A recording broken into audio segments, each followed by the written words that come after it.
Selamat malam Bapak Ibu yang dikasihi Tuhan. Malam hari ini kita berkumpul kembali di acara kelas pendalaman Alkitab Perdatam. Dan ini adalah sesi yang ketiga dari topik pembahasan Yesus yang lain. Malam hari ini akan dibawakan oleh Ibu Remiana Saragi. Sebelumnya mari kita tundukkan kepala, kita satu dalam doa. Bapa di dalam surga, kami bersyukur malam hari ini kesempatan yang Tuhan berikan bagi kami. Kami mau gunakan kesempatan ini sebaik-baiknya untuk kami belajar kembali kebenaran-Mu Tuhan. Kami menggali kebenaran firman Tuhan tentang Yesus yang lain Tuhan. Supaya kami semakin mengerti, membedakan gairah apa yang ada dalam diri kami. Apakah masih ada kesalahan-kesalahan, kemelesetan dalam pikiran kami, dan kami bisa memperbaikinya Tuhan selagi masih ada kesempatan. Urapi Ibu Remi yang akan menyampaikan kebenaran firman-Mu. Engkau mengurapi kami semua, berikan kami pencerahan untuk kami bisa mengerti apa yang kami perbincangkan malam hari ini. Terima kasih Tuhan, di dalam nama Tuhan Yesus Kristus kami berdoa dan bersyukur. Amin. Oke, langsung saja saya serahkan Baik. kepada Ibu Remi. Ya. Selamat malam Bapak Ibu. Kita akan kembali meneruskan tema kita yang bagian ketiga pada malam hari ini tentang Yesus yang lain. Saya akan share screen ya Pak ya. Ya, silakan. Baik Bapak Ibu, kita akan masuk sesi ketiga tentang Yesus yang lain. Dan di sini ada 3 temanya. Yang pertama adalah penyesatan alam roh. Kemudian yang kedua, Yesus yang lain memberi kemudahan. Dan yang ketiga, potensi disesatkan. Yang keempat, penyesatan dalam gereja. Dan yang kelima, epicentrum kebenaran. Kita akan masuk bagian pertama, yaitu penyesatan alam roh. Yesus yang lain mengajarkan hal-hal yang cenderung tidak logis, supernatural, dan transendental. Biasanya ini dibahasakan secara umum sebagai pengeroh, karena selalu menekankan alam roh. Kebenaran itu sangat logis, natural, dan sangat bisa dipahami dengan nalar yang dikaitkan dengan kehidupan nyata. Banyak orang sedang menyukai hal-hal yang bersifat supernatural dan berunsur mistik. Ternyata tren seperti ini telah masuk dalam lingkungan kehidupan anak-anak Allah. Hal ini bisa merupakan celah atau saluran yang digunakan iblis guna menyesatkan gereja Tuhan di dunia. Dan ini merupakan sarana iblis yang efektif dan sangat ampuh. Sebagai hal ini sangat mudah diterima oleh mereka yang kurang mengerti kebenaran. Jadi Bapak Ibu yang kasih Tuhan, banyak kita lihat bahwa jemaat-jemaat itu senang dengan hal-hal yang ngeroh. Tapi sebenarnya itu bisa-bisa saja, tetapi harus berlandaskan dengan kebenaran. Tetapi yang menjadi masalahnya kan mereka liar, mereka tidak berlandaskan dengan kebenaran. Hal-hal yang berkenan dengan alam roh atau supernatural menyangkut antara lain nubuat, penglihatan, mimpi-mimpi, mendengar suara Tuhan, pengalaman dalam dunia orang mati, atau pengalaman di surga dan di neraka, mukjizat-mukjizat, bahasa roh, dan lain sebagainya. Inilah hal-hal yang berbentuk yang supernatural. Tapi kalau itu dilandaskan kebenaran, saya rasa ini tidak salah. Ya kan kita lihat ada juga nubuat, penglihatan ada, asal berlandaskan kebenaran. Kita percaya bahwa hal-hal tersebut juga ada di dalam Alkitab dan merupakan bagian dari karunia-karunia roh. Namun kita dipanggil untuk menguji dengan teliti dan seksama terhadap fenomena alam roh Yesus atau Yesus yang lain. supaya kita tidak tertipu ya Bapak Ibu. Jadi kita harus uji kebenarannya. Bahaya yang dihadapi jemaat Tuhan hari ini adalah serangan iblis melalui saluran alam roh atau dunia supernatural. Iblis adalah makhluk supernatural, sehingga mudah sekali memperdaya. Bukan saja jemaat awam, melainkan juga hamba Tuhan. Mereka yang tidak dilengkapi dengan kebenaran Alkitab. Iblis, si pendusta atau pembohong, mampu memalsukan dengan roh, dengan canggih, hal-hal yang berkenan dengan alam roh ini. Jemaat sampai-sampai sulit membedakan manakah yang berasal dari Allah dan yang dari iblis. Jadi kalau ada seorang berbahasa roh, menyampaikan nubuat, penglihatan, mengadakan tanda ajaib, dan lain sebagainya, hendaknya kita tidak cepat-cepat meyakini bahwa itu semua berasal dari Tuhan. Jadi harus kita uji kebenarannya dengan firman Tuhan. Apakah itu memang berasal dari Tuhan atau itu tadi adalah dengan penyesatan atau Yesus yang lain. Maksud penjelasan ini dikemukakan agar kita menjadi waspada terhadap fenomena tersebut. Bila terjadi di dalam gereja dan selalu memperhitungkan adanya penyesatan melalui orang-orang yang mengaku hamba Tuhan. Hamba-hamba Tuhan yang terjebak dalam fenomena alam roh yang salah akan memberikan doktrin-doktrin atau pengajaran wahyu dari alam roh kepada jemaat yang menganggap bahwa segala sesuatu yang supernatural pasti berasal dari Tuhan. Akibatnya terjadi percampuran antara pendapat pribadi dan pengajaran roh-roh jahat. Salah satu ciri dari hamba-hamba Tuhan yang menyesatkan jemaat adalah biasanya dalam pengajarannya sangat menekankan hal-hal supernatural, dalam kurung karunia-karunia roh, tetapi mengabaikan pengajaran Alkitab yang menghasilkan buah roh. Galatia 5 ayat 22 sampai 23. Mereka menjadikan pengalaman dunia supernatural atau alam roh sebagai ukuran kesempurnaan. Mereka tentu juga memberi kesan kepada jemaat bahwa mereka adalah orang-orang istimewanya Tuhan.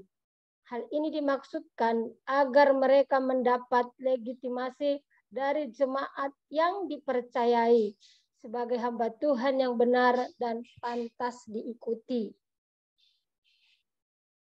Jika ukuran yang digunakan mereka untuk menunjukkan kedewasaan dan kesempurnaan adalah karunia roh atau alam supernatural, hal itu sangat bertentangan dengan Alkitab. Ukuran kedewasaan dan kesempurnaan menurut Alkitab adalah seperti Yesus. Dan untuk membedakan apakah seseorang adalah nabi palsu atau bukan, kita bisa lihat dari buah rohnya. Buah roh di sini adalah memiliki pribadi seperti Kristus. Matius 24 ayat 24. Dalam ayat tersebut dikatakan bahwa suatu saat nanti akan muncul Mesias palsu dan nabi palsu. Mereka akan mengadakan tanda-tanda ajaib dan melakukan mukjizat-mukjizat. Penyesat-penyesat dalam gereja menciptakan kepalsuan yang sangat mirip dengan manifestasi yang benar dari Roh Allah. Hal ini yang membuat banyak orang sulit membedakan karunia roh yang asli atau palsu, sehingga banyak yang disesatkan. Hal ini memang benar ya Bapak Ibu, kalau untuk membedakan roh yang benar, yang dari Tuhan atau yang palsu sulit bagi kita, karena ini sangat beda tipisnya kalau kita enggak mengenal kebenaran. Yesus yang lain memberi, bagian kedua, Yesus yang lain memberi kemudahan. Dalam gereja, kita sering mendengar promosi tentang Allah yang sangat baik. Karena kebaikannya, Dia akan memudahkan jalan hidup orang percaya. Segala sesuatu dikesankan kepada diselesaikan dengan mudah. Ini adalah ajaran dari Yesus yang lain. Mereka mengajarkan untuk mengklaim janji Tuhan, untuk berkat-berkat rohani, doa pemulihan ekonomi, pemutusan kutuk-kutuk kemiskinan, yang semuanya itu sebagai usaha untuk mengalami pemulihan ekonomi. Sebenarnya ini adalah sebuah penipuan. Manusia adalah makhluk yang bertanggung jawab. Segala sesuatu harus diselesaikan dengan tanggung jawab. Yesus yang lain mengajarkan bahwa segala sesuatu dapat diselesaikan dengan mudah melalui doa. Bagi orang percaya yang dewasa, doa adalah dialog, bukan sekedar permintaan. Allah sudah menyediakan berkat bagi setiap individu. Tuhan Yesus menyatakan bahwa burung di udara saja Dia pelihara. Apalagi orang-orang percaya, Matius 6 ayat 25 sampai 34. Yang diperlukan adalah memilih untuk bekerja rajin, mengatur waktu dengan baik, menghindarkan kegiatan yang tidak perlu dilakukan, hemat, menjaga kesehatan dengan pola makan dan hidup yang baik dan lain sebagainya. Jadi bukan hanya dengan doa, tapi adalah tanggung jawab kita juga. Kesalahan banyak orang dewasa ini adalah mencoba menyelesaikan semua masalah dengan karunia. Dan karunia itu diterima melalui berdoa. Ini terjadi oleh karena merasa diri sebagai anak-anak Allah yang memiliki jaminan luar biasa dari Tuhan. Namun, itu juga bukan berarti kita dapat mengharapkan segala penyelesaian masalah dengan karunia atau mukjizat. Tuhan tentu adalah Tuhan yang penuh kasih dan berkuasa. Hal ini harus dipahami bahwa Tuhan adalah Tuhan yang berdaulat. Tuhan memiliki kebijaksanaan yang tidak dapat dipengaruhi atau diubah oleh siapapun. Tuhan tidak akan pernah dapat diperalat atau dimanfaatkan. Banyak pendeta berdoa agar Tuhan memberkati umatnya dengan berkat yang berlimpah. Tetapi mereka tidak dengan tegas mengajak umat untuk bekerja keras, giat, dan jujur. Tidak sedikit pendeta yang mengajarkan bahwa orang Kristen tidak perlu bekerja giat. Sebab menurut mereka tanpa perlu bekerja giat, Allah tetap akan memberi berkat yang berlimpah. Mereka menegaskan bahwa yang penting adalah berdoa. Ini adalah pendeta dari Yesus yang lain. Hal ini akan merusak generasi muda untuk memaksimalkan potensi pada masa mudanya di tengah persaingan yang makin ketat. Dalam hal ini dikesankan bahwa apapun dan bagaimanapun cara kerja kita, Tuhan pasti akan memberkati dengan segala berkat-Nya. Pemahaman ini benar-benar salah.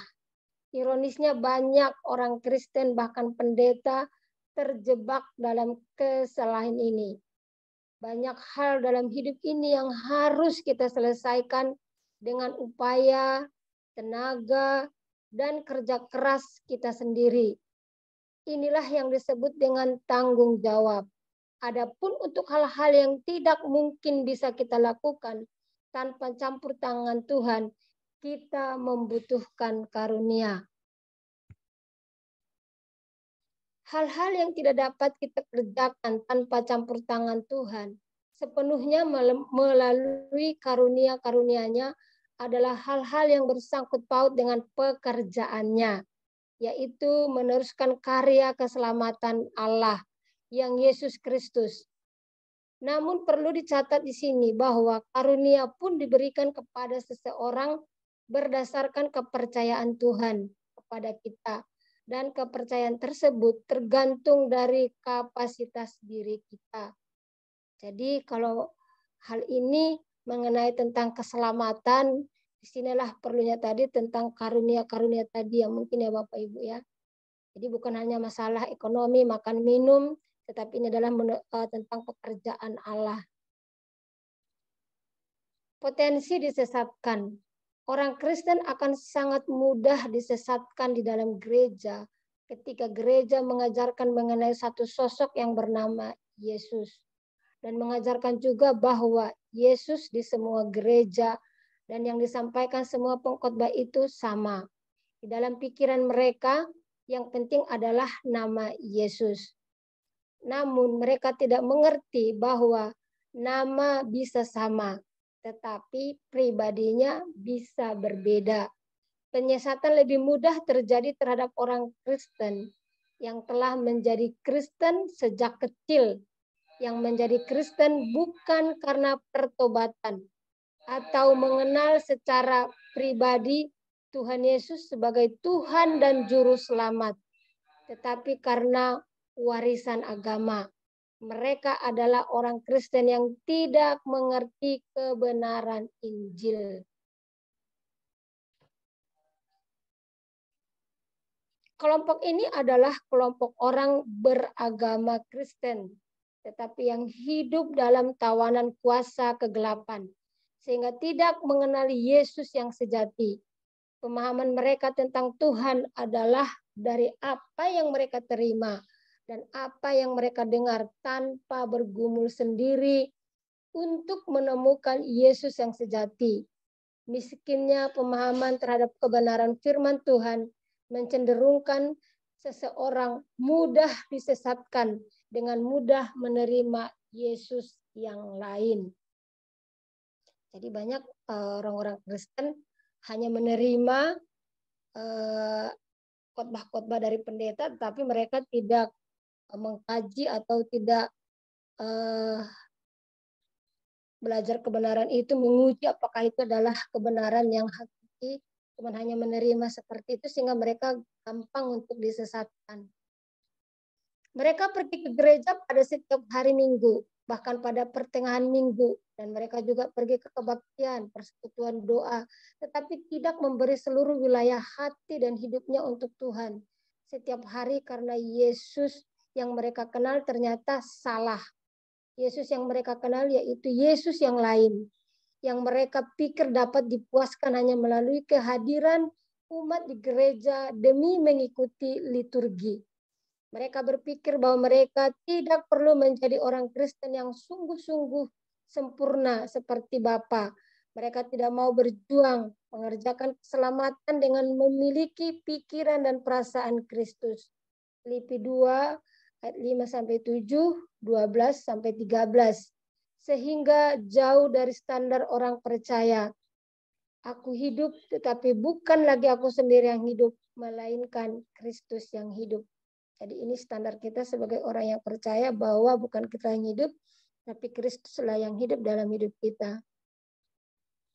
Orang-orang Kristen yang belajar dari Yesus yang lain, melalui pelayanan-pelayanannya tidak menekankan proses pembaharuan pikiran. Padahal pikiran adalah medan pergumulan yang menentukan apakah seseorang dikuasai oleh Tuhan atau setan, musuh Allah atau iblis. Paulus dalam tulisannya mengemukakan bahwa dirinya menawan segala pikiran dan menaklukkannya kepada Kristus. 2 Korintus 10 ayat 5.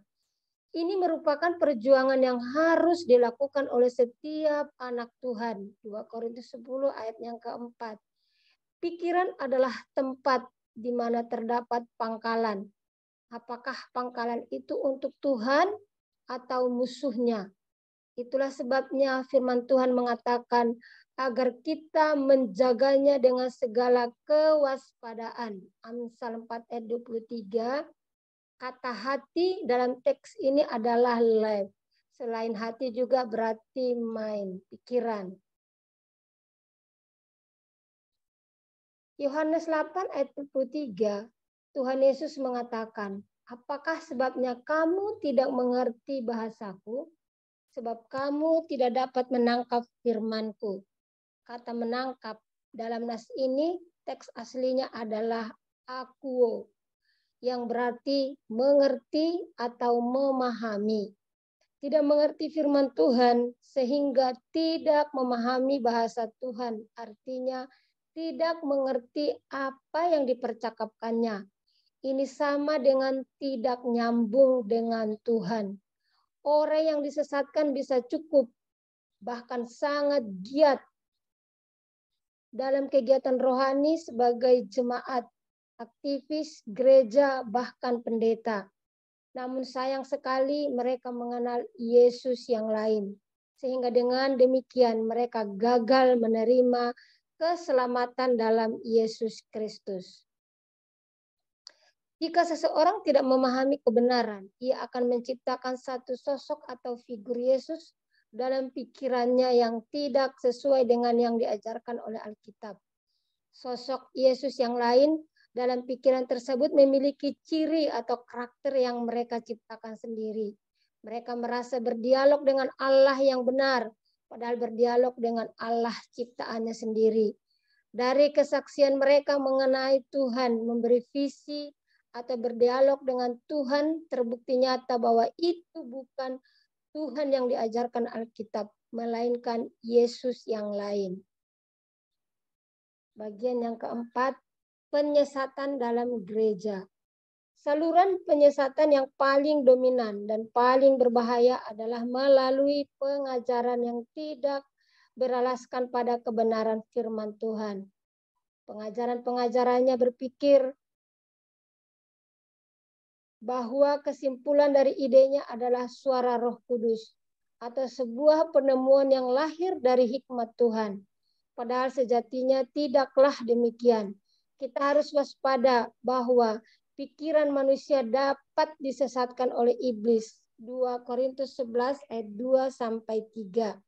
Pikiran manusia atau idenya dapat menjadi kendaraan bagi pikiran iblis untuk memenuhi rencananya. Matius 16 ayat 21 sampai 23. Tidak sedikit pembicara mengaku diri sebagai penyambung lidah Allah, padahal mereka tidak menyampaikan kebenaran firman Tuhan. Ini sebuah penyesatan terselubung. Iblis datang untuk mengambil kehidupan dan membawa manusia kepada kemiskinan, terutama kualitas diri yang rendah sebagai umat pilihan. Inilah yang diusahakan oleh iblis, yaitu membuat seseorang tanpa sadar mengkonsumsi racun di dalam hidupnya, yaitu pemberitaan firman palsu mengenai Yesus. Dalam kecerdikan dan kelicikannya yang luar biasa, iblis merusak orang Kristen sehingga dalam taraf tertentu jiwanya tidak bisa diperbaiki lagi. 2 Timotius 4 ayat 3 sampai 4. Pemikiran yang bukan berasal dari Allah adalah dari iblis.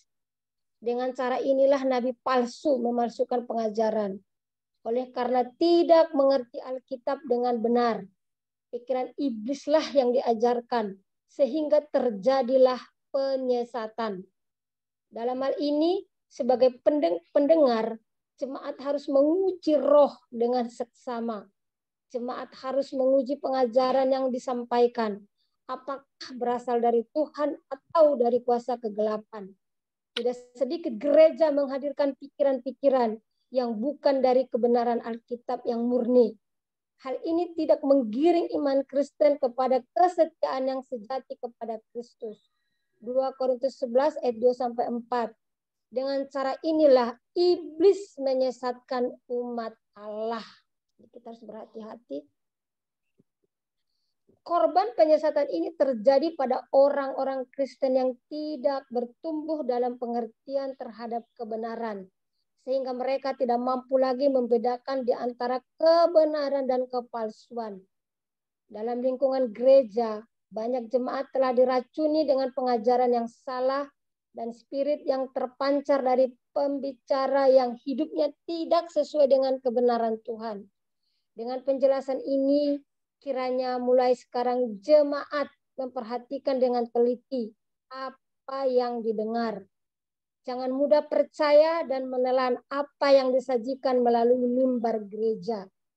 Setiap individu harus memperkarakan hal ini dengan Tuhan untuk dapat menemukan pembicara yang benar-benar menyampaikan kebenaran. Untuk dapat membedakan apakah seorang membawa pengajaran yang sesat atau benar, kita harus menggunakan ukuran firman Tuhan yang ditulis dalam Alkitab. Ukurannya bukan kelakuan lahiriah orang yang mengajarkan kebenaran tersebut semata-mata. Sebab kita tidak hidup bersama dengan mereka setiap hari. Jadi Kita tidak tahu kehidupan mereka setiap hari. Pada akhirnya, kita memang dapat membedakan nabi palsu atau tidak, tergantung dari buahnya. Matius 7 ayat 15 sampai 23.